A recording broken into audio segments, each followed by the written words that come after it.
Hey, what's going on, everyone? Welcome to Geeks and Gamers Play, and I swear, this Spider-Man saga over on Nexus mods is fascinating, man. Like, there's new news that comes out every time I leave home. Every time I get back, there's something new that comes out, and today's no exception. So, Spider-Man Remastered mod services that replaces all flags with LGBT flags. So, if you need a bit of a refresher or to catch up on what's been going on, so essentially, Spider-Man Remastered went over to Steam, and when everything goes over to Steam or PC, we know mods come out. So someone made a mod that swaps all the LGBT flags, all the pride flags in the game, to American flags. And I think that's fine. I think that makes sense. I mean, the game is set in America. Peter Parker's always been in New York. I've never been on the same side of the planet that America is on, but I think it's fine. I mean, if a game was set in Norway and there was a mod that made pride flags into Norwegian flags, cool, whatever, who cares?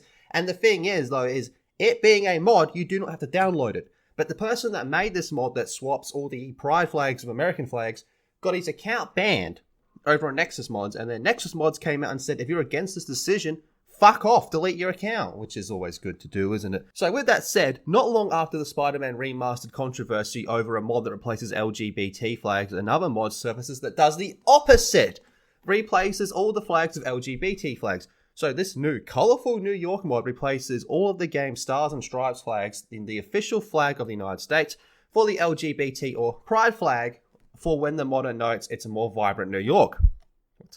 The original non-Newtian New York mod was replaced the handful of LGBT flags in the game with the American flag, and it didn't take long for the mod to raise controversy. Why isn't this raising controversy then? Was this dude banned? That would be fair. So this led to the mod quickly getting pulled entirely from the community and its modder banned from the Nexus mods, with the site saying that they no longer welcome to Nexus. It was instantly rehosted on various sites by players since, but the debate remains. In comparison, the colourful New York Spider-Man mod has been downloaded and viewed around the same amount as the original flag changing mod, before it was pulled, that is, and yet still remains available to download. There's also Spider-Man mods for the British Union Jack and one of the flags from Portugal, but the mods make it extremely clear that they only replace the American flag. It seems that one flag can be replaced while the other cannot. See, to me, that's very weird. Like I was saying before, I mean, the game's set in America.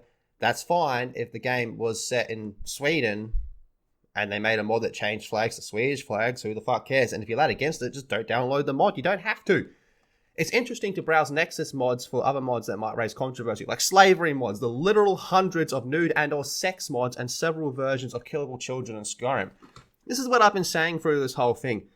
It's ironic that this mod is getting taken down, but when you look at what's over on Nexus, this is this is nothing compared to what's over there. I don't think any of these should be taken down, to be honest with you. So the debate tends to boil down to pointing out these and other aforementioned mods being allowed, while some are defending Nexus mod stance and decisions as a private entity, of course. There are naturally others that are questioning whether or not a mod replacing the LGBT flag, but it seemingly cannot be the United States flag would be allowed. See, that's the weird part, is the other way around gets you banned, but you do it this way, it's totally fine.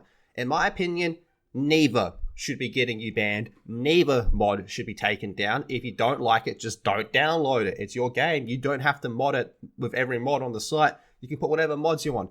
But this has been a very interesting saga. So what do you guys make of all this? Drop your thoughts in the comments section down below. Be sure to subscribe to Geeks and Gamers Play. And check out geeksgamers.com, and I'll see you all in the next video.